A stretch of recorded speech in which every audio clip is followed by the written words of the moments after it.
Greetings and welcome to the Disciples of Revan. I'm your host, Lord Guys, and my co-host, Lord Travius. Say hello, Travius. Hello.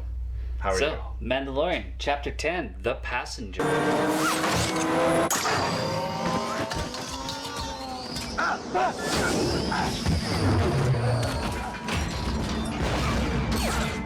Still on Tatooine. Still on Tatooine. we get to see him with Boba Fett's armor, and he's racing back. You know, his speeder sounds a lot like the Batmobile. I agree. It does sound like the Batmobile. It really does. We were watching, what was it? The Dark Knight last night. Dark Knight. And I'm like, wow, that sounds like Star Wars vehicles. And holy crow, same sound effects, man. Yep. There's a little trap set up for him, and his jetpack saves his ass. That was kind of cool, actually. I like how they just kind of like put these clotheslines out. It's a good thing he wasn't decapitated. And you know what? Poor Baby Yoda, he went flying. Oh, there he is. He went flying. He looked like he was gonna cry too at the end there. Like, oh, help me! I'm helpless. Yeah. You okay? But it was cool that he's like, yeah, okay, don't hurt the kid. I will hunt you down. And then it's like, here, you're gonna have this jetpack. And then he screws him over. That was great. Yeah, it was a nice little look at Yoda going. But they edited it so quickly that the next shot he wasn't going like that. So it was just like bad editing, guys. Come on. Yeah.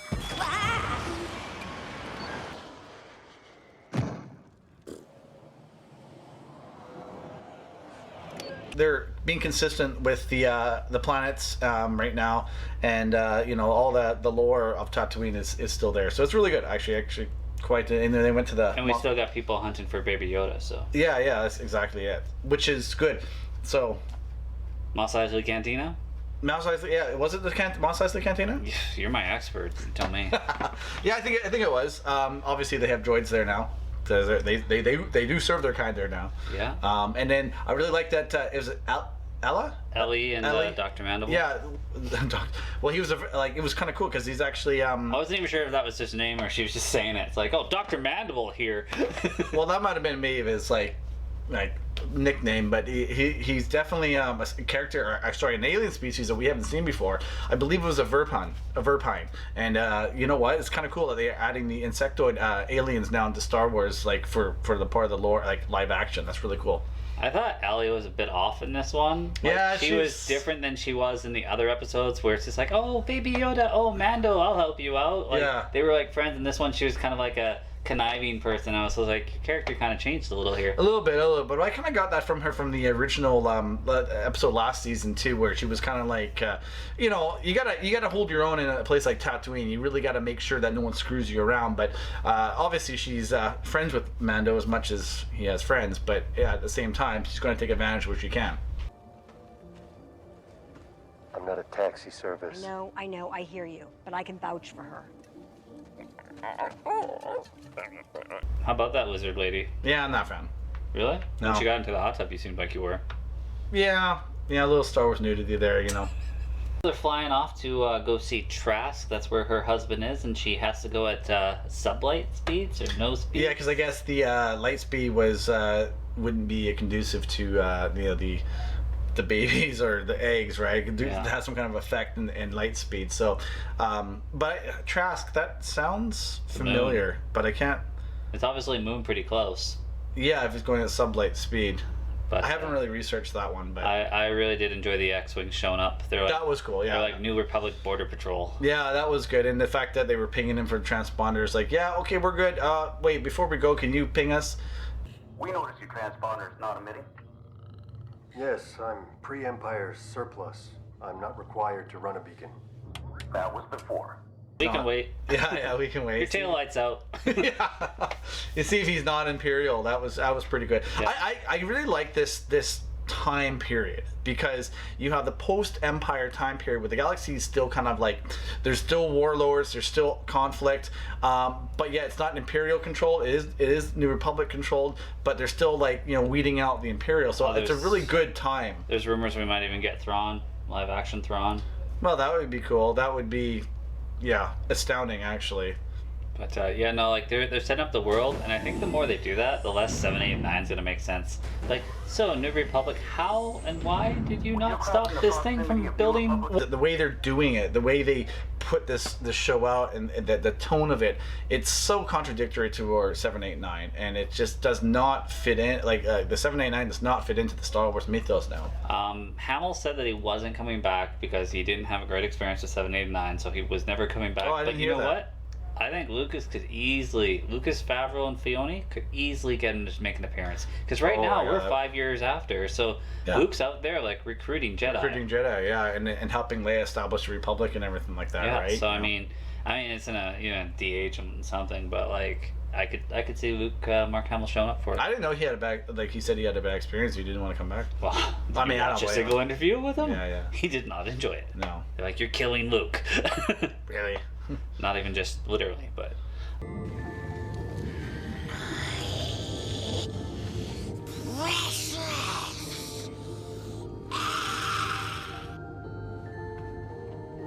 Baby Yoda, he's a little carnivore in this one. Yeah, it was kind of a little bit of a brat. I guess we're seeing a different side of him A little right bit now. of a brat. He's eating people's babies. Yeah, he doesn't know any better though. But I mean, what they're trying to portray is that this is not adolescent. This is the toddler years. He's basically in his species age. He's 50 years old. He's a toddler and doesn't know any better. And I think it's funny, but at the same time, it's like, oh my god, like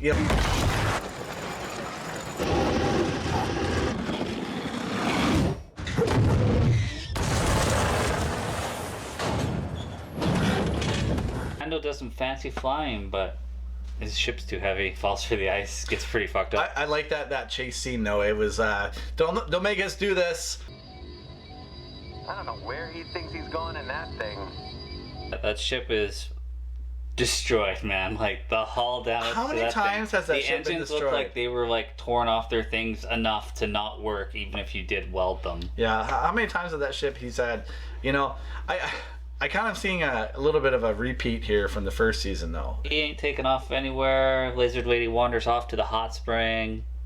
That whole scene though, like this episode I found was very slow. It was kind of a slow burn. It's a half an hour.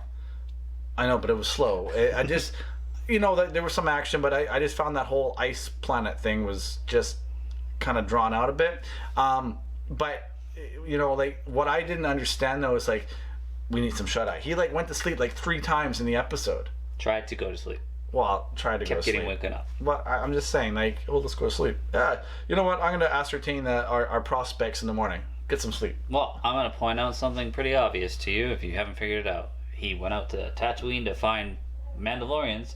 Did you see him sleep in that episode? I believe a couple days went by.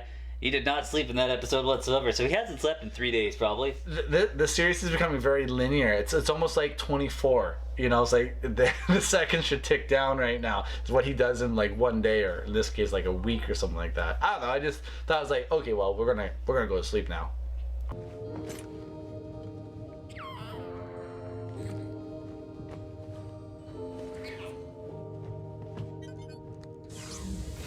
Baby Yoda decides to eat some spider eggs.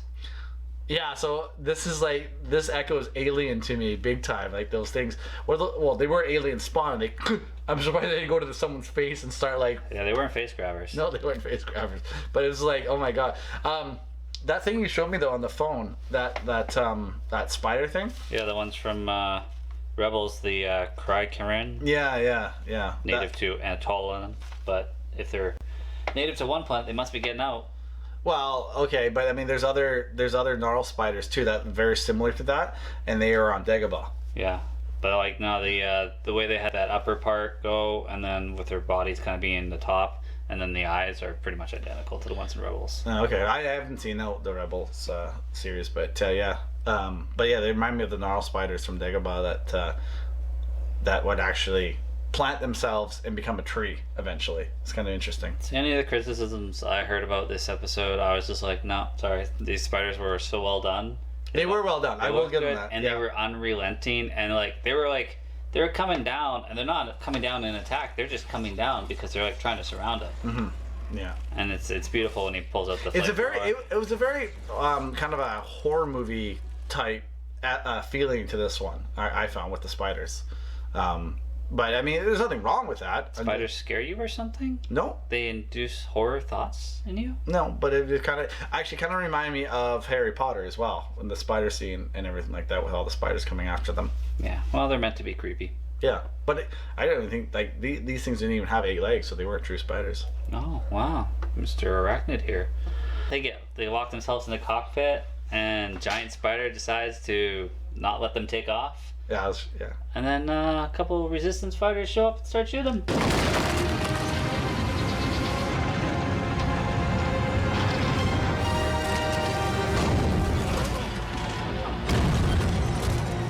And they remember him. He locked those other 3 prisoners away and stuff like that. He broke somebody free, and then he locked 3 of them away. He stood up for Davin. Yeah. And so they're just like, yeah, we probably shouldn't let you go, but we're gonna.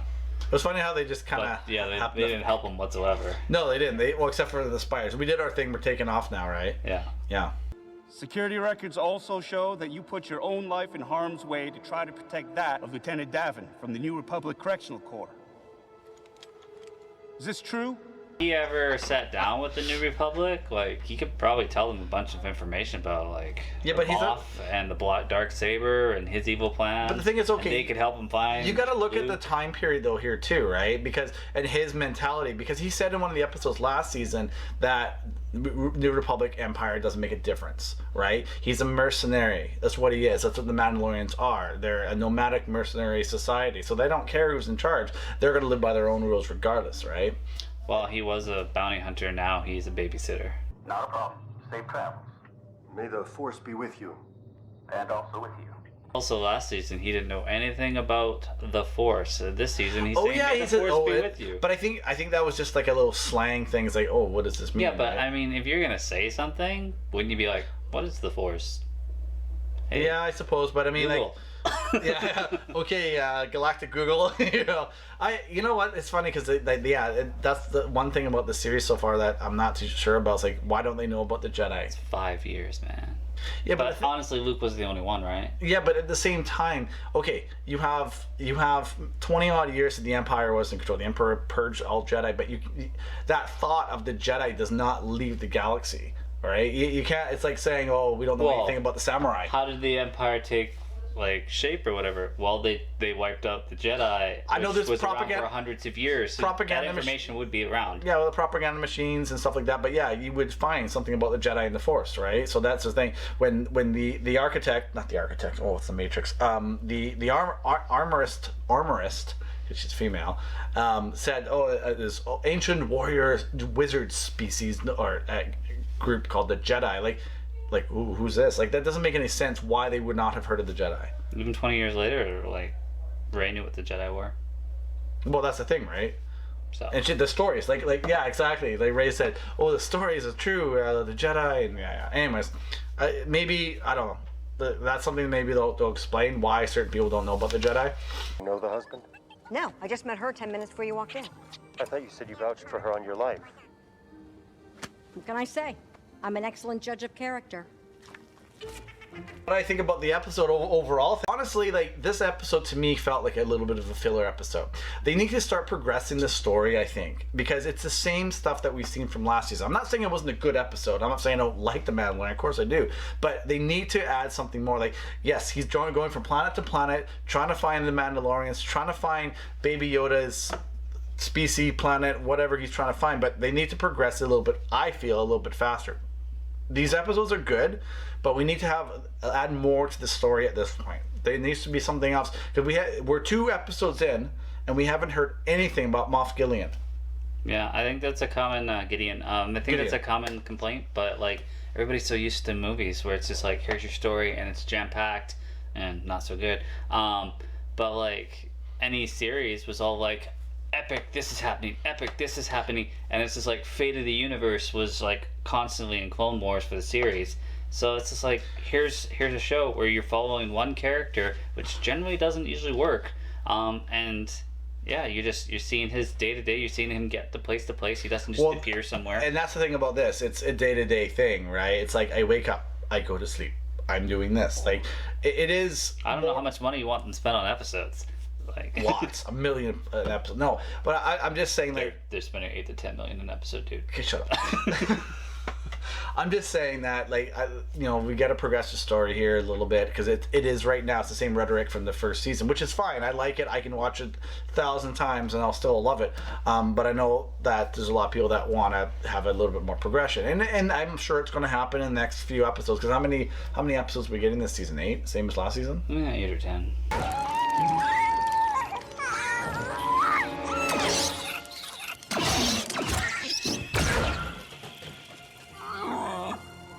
I didn't think a Star Wars series could do a slow burn, but I mean, I've read tons of books that are very slow burns, right? So Well, nobody would be complaining about this if they just dropped the whole season at once, because you'd be just watching straight through. Well, and that's the thing, right? And I mean, that's why we're even doing these reviews, because if we just did the review of all that, we'd be like sitting there for 2 hours and, like, oh, let's just review the entire series. I actually like the way they're doing this, like, when it comes to stuff like this, because what it does, it piques people's interest and it gets people coming back every week. I mean, it's definitely a ploy by Disney to get more subscribers to Disney Plus. Yeah, like your monthly subscription, but it's going to take almost 3 months to get all the episodes. Yeah, well, I'm assuming we're going to have all the episodes out before Christmas, which is what happened last year too, right? We'll get all 8 or 10 episodes before Christmas. So, Well, I think that was the rush to get it out before the movie. you know what I don't really like, though? There isn't a lot of merchandise. Like, and if you find merchandise, it's pretty expensive, right? Like, I'm trying to find my 6-inch action figure, I mean, of the Mandalorian, and it's so expensive. Like, for that, I don't know. I think there needs to be more. You gotta stop looking on Amazon. People just love to jack the prices there. Well, that's the thing, right? So, anyways, overall, I thought it was really good. But Yeah, I enjoyed it. Spiders. You like spiders? I thought you hated spiders. You know what? It's like, I really like sharks because they're just like, they're this nature. It's like something that you just can't stop. Yeah. And spiders are just like creepy thing that are like out there to eat you. And Spiders don't eat you. Spiders eat insects. I've done far more movie research than you ever have, so don't even tell me they don't eat you. Well, anyways. They cocoon you. They put their eggs inside of you. So predictions for next episode. I think he's going to find the Mandalorians. I think we might see Bo-Katan. I think we're probably going to see Sasha Banks. And yeah, from what I see, she's in 3 episodes. I'm excited. Do you think that it'll be like because I'm finding that the series is very linear, because where it ends off, it basically starts right up again. There isn't a lot of like, well, what happened to him? Why is he here? Like, that's good that way. So do you think he'll be with the reptilian alien and they'll drop him off, and then from there they'll find the Mandalorians type thing? No, I think they'll land on Trask, and I think that will be his ship getting repaired. He'll look around and he'll find some. And do you think those are the Mandalorians that were from Nalvaran? Nalvar? No, I think it'll be different. I think it'll be a separate conclave.